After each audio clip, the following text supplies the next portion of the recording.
नमस्कार, स्वागत है आप सभी का जनसत्य न्यूज पर। मैं हूं आपके साथ अनु सिंह। खबरों की शुरुआत करेंगे जहां कोरोना वायरस के संकट और अर्थव्यवस्था में आ रही दिक्कतों के बीच कांग्रेस नेता राहुल गांधी का विरोध संवाद, विशेष संवाद जहां लगातार चल रहा है और इस दौरान वे सरकार की जो नीतियां हैं उसका विरोध भी करते रहे हैं। उन्होंने कहा कि इस वक्त कोरोना काल में जहां जनता को जिन चीजों की जरूरत है सरकार उन पर ध्यान नहीं दे रही है। और आज एक बार फिर से कांग्रेस नेता राहुल गांधी बांग्लादेश के प्रख्यात अर्थशास्त्री और बांग्लादेश ग्रामीण बैंक के संस्थापक मोहम्मद यूनुस से रूबरू हुए। राहुल गांधी ने इस दौरान कोरोना संकट के कारण गरीबों पर आई मुसीबत की बात की, तो वहीं मोहम्मद यूनुस ने कहा कि आज जरूरत है कि गांव की अर्थव्यवस्था को खड़ा किया जाए, लोगों को शहर नहीं बल्कि गांव में ही नौकरी दी जाए। कोरोना के बाद एक नई नीति पर काम जरूरी है। बांग्लादेश में गरीबों का मददगार माने जाने वाले मोहम्मद यूनुस को नोबेल शांति पुरस्कार भी मिला हुआ है।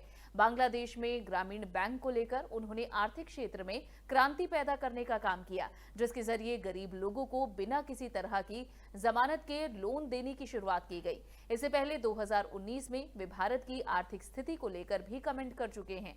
उन्होंने कहा था कि भारत में अस्थिर माहौल है और ऐसे हालात में लोग निवेश करने से हिचकते हैं। वहीं कांग्रेस नेता राहुल गांधी ने कोरोना संकट काल में ये बातचीत का सिलसिला शुरू किया, जहां वे लगातार दुनिया भर के एक्सपर्ट से अलग अलग मुद्दों पर बातचीत करते हैं, जिसमें अर्थव्यवस्था से लेकर स्वास्थ्य क्षेत्र की बड़ी हस्तियां भी शामिल रही हैं।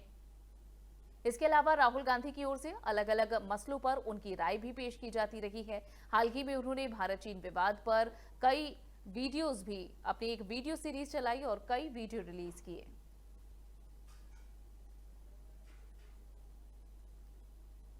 चीन ने कहा है कि भारत से उसकी इकोनॉमी को अलग करने से दोनों देशों को नुकसान होगा। चीन के राजदूत सुन विरांग ने कहा है कि उनका देश भारत के लिए स्ट्रैटेजिक खतरा नहीं है। चीन का ये बयान ऐसे वक्त पर आया है जब भारत ने पिछले दिनों चाइनीज ऐप बैन किए और बॉर्डर पर दोनों देशों के बीच तनाव भी बना हुआ है। चीन के राजदूत भारत चीन संबंधों पर institute of Chinese studies Delhi की तरफ से हुए एक वेबिनार में बोल रहे थे।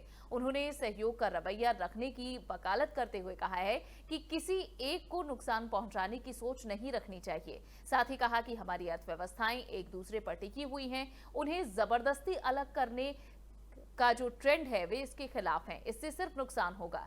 डोमेस्टिक मैन्युफैक्चरिंग को बढ़ावा देने और साथ ही चीन जैसे देशों से अगर गैर जरूरी वस्तुओं का इंपोर्ट कम करने के मकसद से फैसला लिया गया है। भारतीय टीवी सेट के बड़े एक्सपोर्टर में चीन भी शामिल है। दूसरी तरफ चीन के राजदूत ने कहा कि 2018-19 में भारत में 92 computer, 82% TV, 80% optical fibre, 85% motorcycle component चीन से इंपोर्ट हुए हैं। इससे व्यापार में ग्लोबलाइजेशन का पता चलता है। आप चाहें या ना चाहें इस ट्रेंड को बदलना मुश्किल है। भारत चीन के बीच ट्रेंड कॉपरेशन से मोबाइल फोन और साथ ही हाउस होल्ड एम्प्लॉयज और साथ ही इंफ्रास्ट्रक्चर, ऑटोमोबाइल मेकिंग और मेडिसिन जैसी इंडस्ट्रीज का डेवलपमेंट तेजी से हुआ है।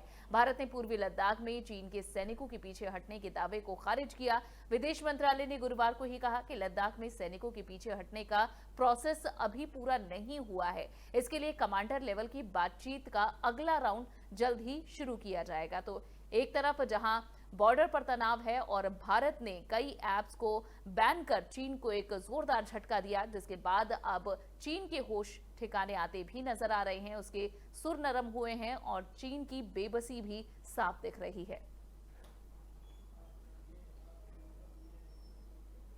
बात करते हैं एक्टर सुशांत सिंह राजपूत की मौत मामले की, जिसमें बिहार सरकार ने सुप्रीम कोर्ट में कैविएट के साथ एक अर्जी दाखिल की है, जिसमें राज्य सरकार ने कहा है कि बिहार पुलिस द्वारा मामले की जांच को जारी रहने दिया जाए। सरकार ने रिया चक्रवर्ती की उस मांग का विरोध किया है, जिसमें रिया ने कहा कि जब तक उसकी याचिका सुप्रीम कोर्ट में लंबित है तब तक बिहार पुलिस को आगे की जांच से रोका जाए। इस बीच सुसाइड केस में आरोपों से घिरी सुशांत सिंह राजपूत की गर्लफ्रेंड रिया चक्रवर्ती ने सुशांत के परिवार पर संगीन आरोप लगाए। केस पटना से मुंबई ट्रांसफर करने को लेकर सुप्रीम कोर्ट में दाखिल याचिका में रिया ने ये आरोप लगाए। रिया का आरोप है कि पटना में एफआईआर दर्ज कराने में सुशांत की बहनोई एडीजी ओपी सिंह ने दबाव बनाया। रिया चक्रवर्ती को भी आरोप रिया चक्रवर्ती का यह भी आरोप है कि सुशांत सिंह राजपूत के दोस्त सिद्धार्थ पिठानी को ओपी सिंह और मीतू ने रिया पर सवाल उठाने को कहा। रिया के मुताबिक सिद्धार्थ ने मुंबई पुलिस को इसकी जानकारी दी थी। सिद्धार्थ ने मुंबई पुलिस को ईमेल भेजा था और 22 जुलाई को ओपी सिंह और सुशांत की बहन मीतू ने उन्हें फोन करके रिया और उसके ऊपर सुशांत की तरफ से किए गए खर्च को लेकर सवाल उठाने को कहा था। इस बीच ईडी ने भी पटना पुलिस से सुशांत सिंह की एफआईआर की डिटेल मांगी है। सुशांत के पिता ने एफआईआर में सुशांत के अकाउंट से 15 करोड़ रुपए निकालने की बात कही थी, जिसका आरोप रिया चक्रवर्ती पर लगाया गया। ईडी ने मामले में अब पैसों के लेन देन को लेकर सारी जानकारी मांगी है।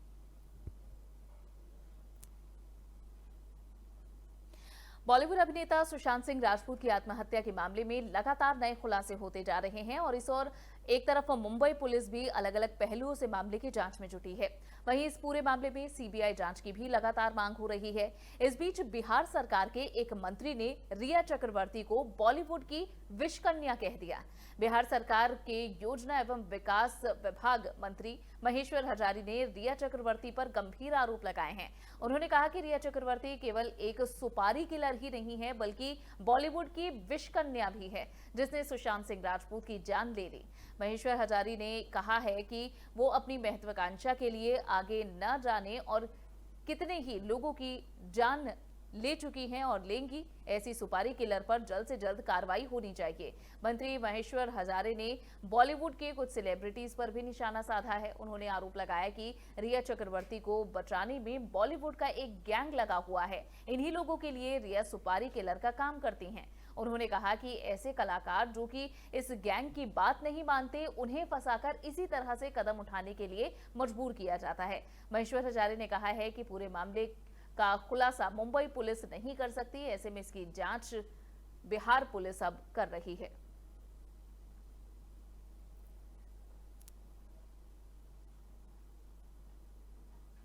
बढ़ेंगे आगे, बात करेंगे मौसम की, जहां देश में मैदानों से लेकर पहाड़ों तक मौसम की मार पड़ रही है। पहाड़ों पर मूसलाधार बारिश ने तबाही मचाई है, तो वहीं कई मैदानी राज्यों में बाढ़ से हाहाकार मचा है। मौसम विभाग ने यूपी, उत्तराखंड, बिहार समेत कई राज्यों में आज यानी 31 जुलाई को भारी बारिश की संभावना जताई है। मौसम विभाग के अनुसार दिल्ली, नोएडा, ग्रेटर नोएडा, फरीदाबाद, बागपत, चंदौसी, संभल, रामपुर, अमरोहा, मुरादाबाद और आसपास के कई इलाकों में अगले कुछ घंटों में गरज के साथ बारिश हो सकती है।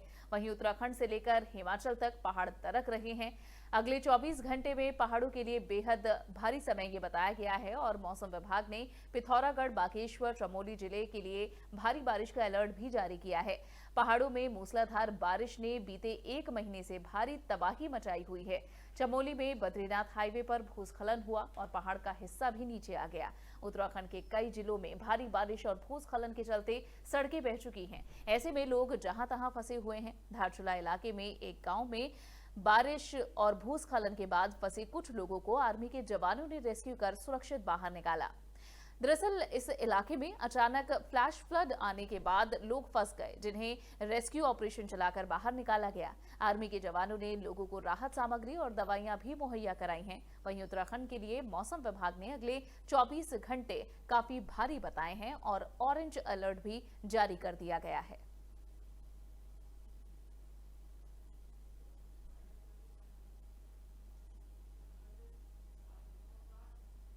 और इसी के साथ खबरों में फिलहाल के लिए बस इतना ही। आगे भी अपडेट और बड़ी खबरों से रूबरू कराते रहेंगे। वीडियो पसंद आया हो तो लाइक और शेयर करें, चैनल को सब्सक्राइब करना ना भूलें। नमस्कार।